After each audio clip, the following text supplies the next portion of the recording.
Coming to you live from the suburbs, this is Thicc Man Inc. We are live here with your host, top 100 Madden player Tristan Kilgannon, and ESPN featured athlete Isaiah Ashley. Today we're going to be making our free agency predictions. We are always 100% right here at the Thicc Man Inc. headquarters. Timestamps will be down in the description below.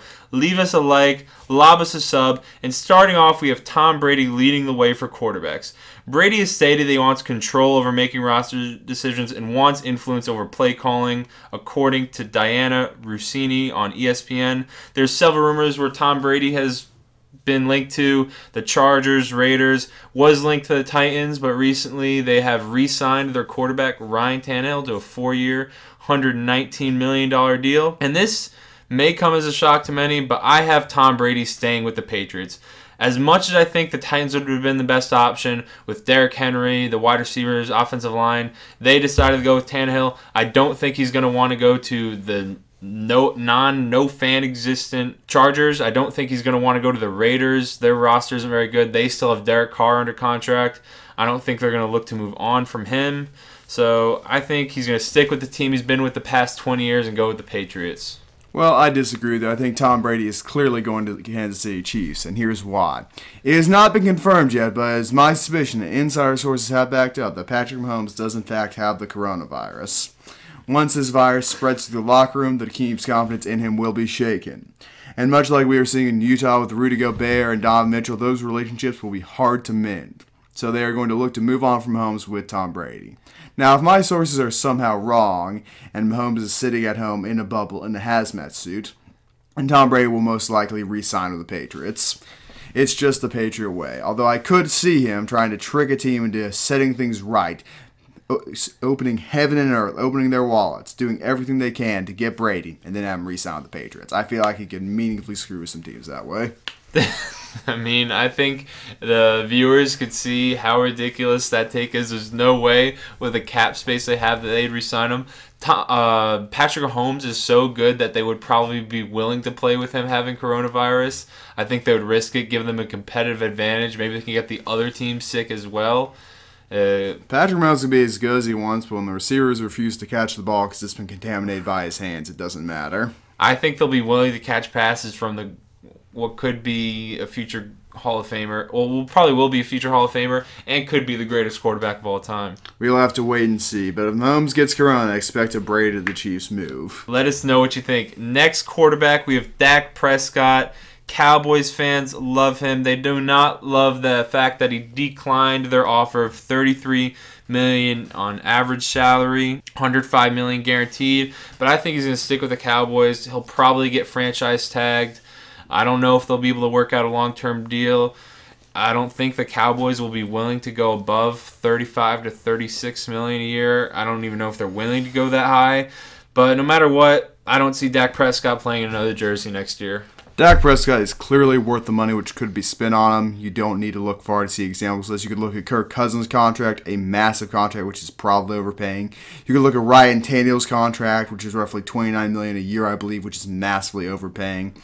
And I just think Dak Prescott is a higher caliber quarterback than those guys. And Jerry Jones will eventually open up his change purse and give Dak the contract he deserves. $35 to $40 million is what he will sign for. He may hold out for a little bit, but he will eventually be playing this season with the Cowboys. I mean, I don't know. I think the reason they're a little resistant is because of Zeke's contract bit them in the ass somewhat. He didn't produce up to the level they expected, and being the highest average salary running back in the league. So that is due to the clown show known as Jason Garrett, who's been shipped off to the New York Giants. With an actual coach, Zeke will be able to live up to that contract, or at least get closer. I mean, he's still the third or fourth or fifth best running back in the league. Saquon's better than him. Derrick Henry's better than him. Maybe Le'Veon Bell will actually show something off this year on the Jets. We'll have to see. You can't just say Le'Veon Bell's better than him after Le'Veon Bell has a down year, but DQ Zeke because Zeke had a down year. That's faulty logic.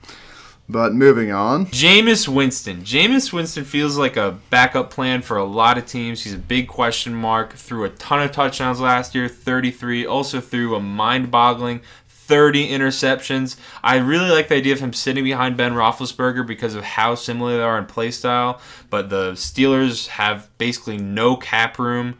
I think they're either negative even at this point, need to cut a few players, or they're slightly over. So they're not going to really have the money to sign him. I think a lot of teams will be attracted to him finally having LASIK eye surgery or laser eye surgery and being able to see the ball probably. And I think the Patriots would be a really cool option, signing him to a decent deal. Let him sit behind Tom Brady, learn under the guru that is, what is their fucking offensive coordinator's name? Can't think of it. The guy who cheated the Colts out. But I think he's going to learn behind him, learn behind Brady, and eventually be the Patriots starting quarterback. You are thinking of things all wrong, Tristan. Jameis Winston will not be a mere backup. And while I think he'd be a very good fit in Pittsburgh, because Big Ben will be hurt again very soon, he is going somewhere he will be a starter for the time being. That place is the Miami Dolphins. He will sign with the Dolphins and fill the tenure that will be put in place for Tua to rehab. Jameis Winston will, in fact, be the Dolphins quarterback. He ain't going to a different state. And with his LASIK surgery, I don't think it'll matter. Because he can have as much laser eye surgery as he wants. He wasn't colorblind. He could still tell what jersey our team was wearing, and he still threw it to him. But Jameis Winston's staying in Florida, going to the Dolphins. Moving on, we have Isaiah's favorite quarterback. He played for his team, Teddy Bridgewater. Before his knee got chopped in half, he was an MVP candidate, and I have him replacing Jameis Winston in Tampa Bay. The Tampa Bay somehow won 7 games last year with a quarterback who threw 30 interceptions. That's impressive and shows they have talent all over their roster. Teddy Bridgewater is a guy who will protect the football. He won 5 games out of all the games he started last year with the Saints. I think he'd be a great addition for the Buccaneers. He solves their problems of turnovers. Okay, a few things before I tell you what team he's going to. 1, that knee injury happened in the offseason. 2, he was not an MVP caliber player before that. He wasn't close. He was an average quarterback to a slightly above average. I love Teddy, but don't try and overhype this move. Teddy Bridgewater, great on the Saints. I think he's going to go to another team where the weather will always be great. Granted, it won't be in a dome, but he's going off to the Los Angeles Chargers. It is a great fit for the departure of Philip Rivers, who we'll get to in a second, and I think he will enjoy himself there with a solid wide receiver core, line, and a great young running back. I could see him also going to the Chargers. It really depends on who forks out more money at this point for him. So, moving on, Titans quarterbacks. We spoke about Tannehill's contract debating. He just signed with the Titans. I think it's a great move. He had 22 touchdowns, 6 interceptions last year with a 117 QB rating. I think the Titans are self-aware. They realize Ryan's limitations. They realize his strengths. They realize how good they were once they switched to him from Mariota. I think it's a great move. They have a decent amount of cap space left. We'll probably sign Derrick Henry to the biggest contract in the NFL. Running backs, don't know if he'll necessarily if that'll be a good move because of how bad it's been teams in the ass recently with big running back contracts, but we'll have to see. Marcus Mariota lost the locker room last year, and it was clear once Ryan Tannehill came in and began succeeding that as much as he could clap and high-five and cheer on the sideline, he was not long for Tennessee. Marcus Mariota will be shipped off to the Tampa Bay Buccaneers. I mean, I think Mariota is more likely to go to the Bears at this point. They know that they fucked up with a Mitchell Trubisky pick. And you could argue that Mariota is a very similar quarterback, but I say you know more what you got. I think he's more talented than Mitchell Trubisky. I don't think either of them are the best leaders. And I could even see Mariota possibly signing with the Patriots because I don't think he's as hot a commodity as Winston is going to be, because Winston while he has a great downside on turnovers, he also has a much bigger upside since he threw 33 touchdowns. So I think Mariota will probably be one of the last quarterbacks signed. There is no way Mariota goes to the Bears. You don't go from a mediocre quarterback to another mediocre quarterback. Slightly better mediocre quarterback. The Bears are cashing out on a new quarterback. It's not going to be with someone who's mediocre. And finally, our last QB, Philip Rivers. Now, I just predicted Mariota is going to the Bucks, but I'm here to tell you, Philip Rivers is also going to Tampa. More specifically, Austin Garden's retirement home in Tampa. He is done playing football. There is no reason for Philip Rivers, a man worth millions and millions of dollars, with a loving family of 10, to go back to football and risk hurting himself. That, and he's a little bit washed. He is out of the game. I agree with you. I think he's pretty washed. Eli Manning just retired. Philip Rivers also did not have a good year last year, threw a shit ton of interceptions, was behind a not-so-great offensive line. So that was a cause to that, but I don't really see him wanting to go anywhere, especially when he has 10 kids. Probably wants to spend a lot of time with them. Recently moved down to Florida. I think he's going to retire also. Well, I wouldn't want to spend time with my 10 kids, but we are going to flip positions here. That has been our QB You plan predictions. on having 10 kids? I plan on having 12. But moving on, we are going to start talking about running backs. Leading the way, the best runner in football, Derrick Henry. And last year's playoffs made it quite clear that Derrick Henry commanded the respect of the Tennessee Titans. He is needed for their team to succeed, and the Tennessee Titans will do whatever it takes to bring him back. They're going to offer him the highest contract by far of any running back on annual salary. I am predicting 4 years, $100 million, $25 million a year, because he is worth it. That team lives and breathes and dies by Derrick Henry. He is more important than their quarterback, and he'll be treated as such by the Titans organization. There is no way he resets the running back market by over $10 million, especially when an offensive line was a big part of his success last year. A lot of his runs, he's never getting touched in the backfield, and when you're that big and you have a head of steam going, you're going to get 3 yards carry. So, and I think he averaged 5 yards carry, and I agree that he's the second best running back in football. I'm not going to even... I don't want to hear better about running you. back. He's just not.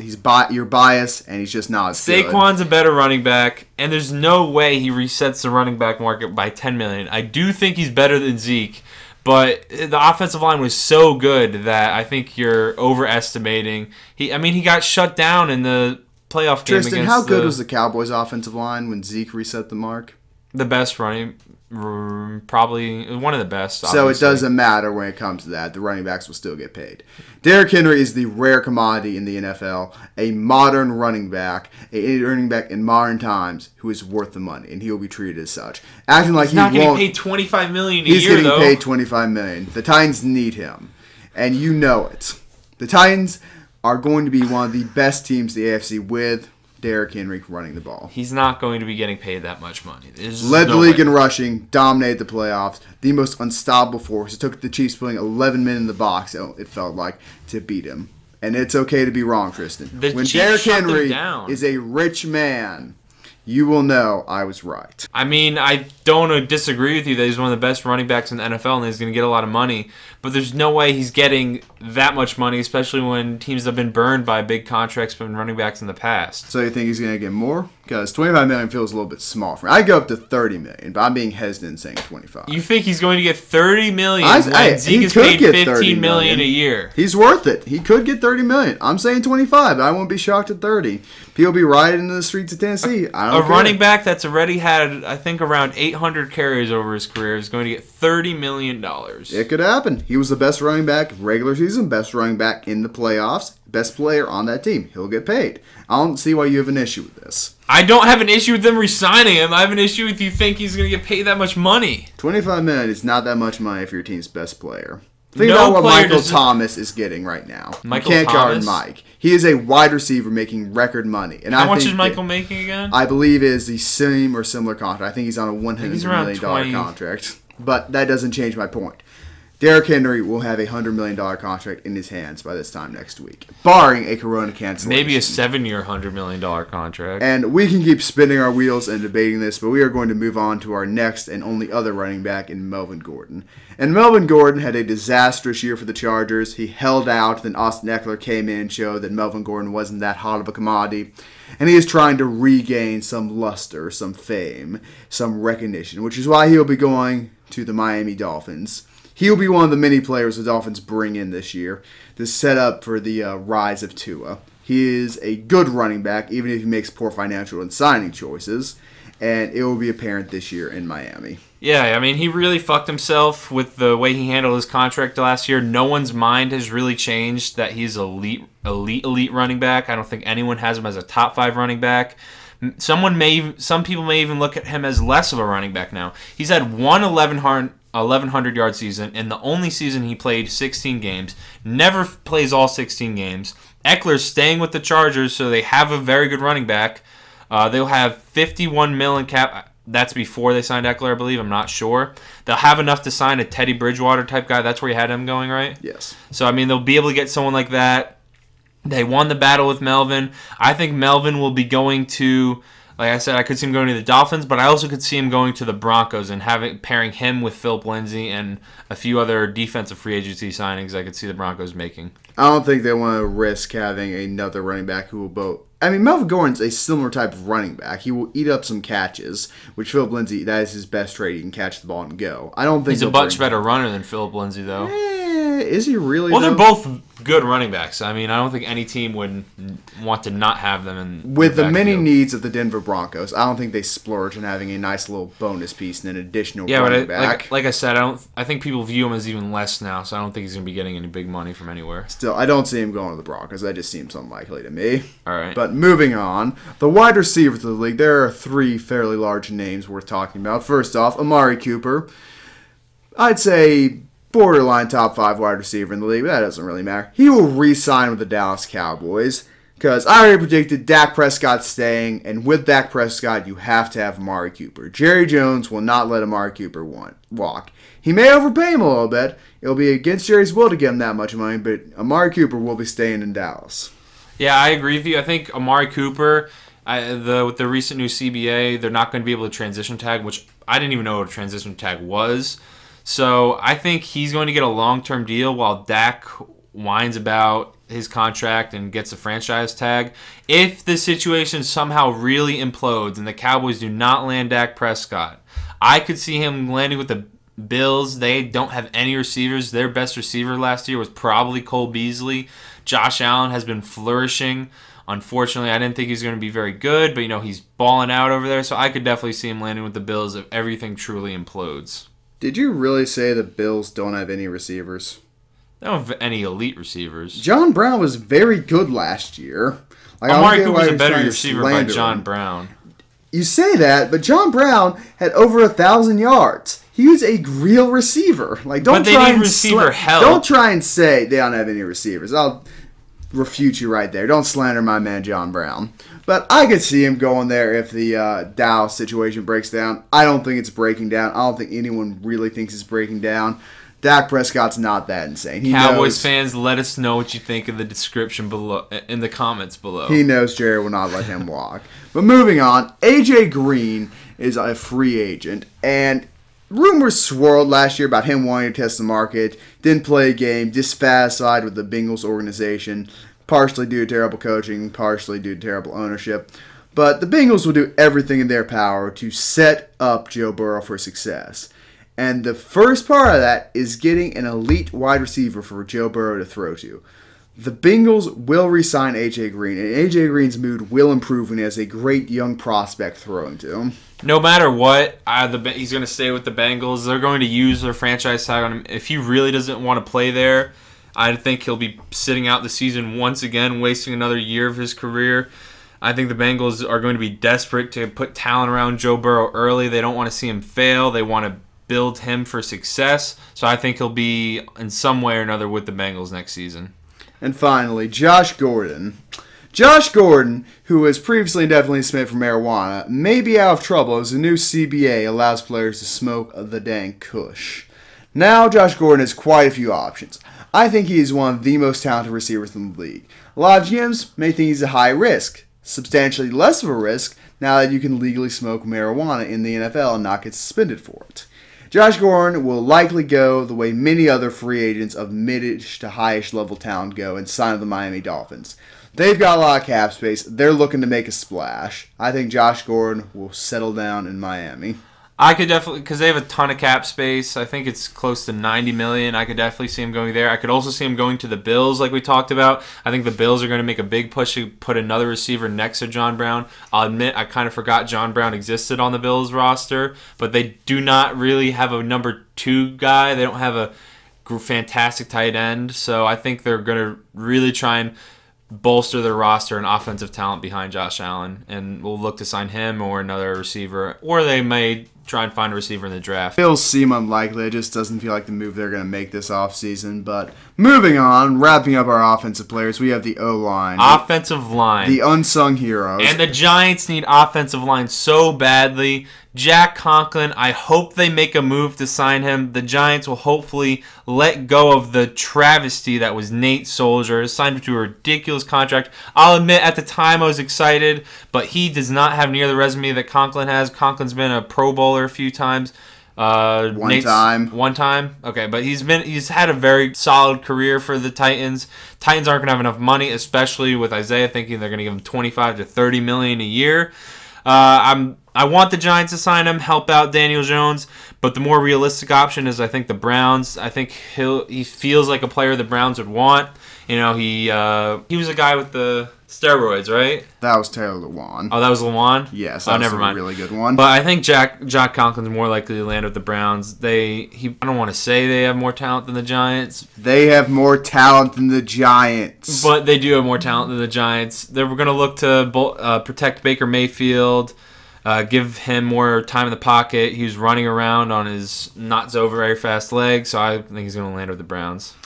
Jack Conklin should be a priority for a lot of teams. He's a great tackle, and yet again, I find myself saying this, he is going to be a Miami Dolphin. They are further laying the groundwork for Tua to be successful there. And while they are not as good a team as the Browns, or they're about as good as the Giants, better than the Giants last year if the record has anything to say about it, but they're going to lay the groundwork for Tua. And I think he's signing with the Dolphins with a little bit higher contract than he would anywhere else. I think he's looking to play with a better team than the Dolphins. I do think the Giants roster is moving in the right direction. They showed a lot of good things with Daniel Jones at quarterback.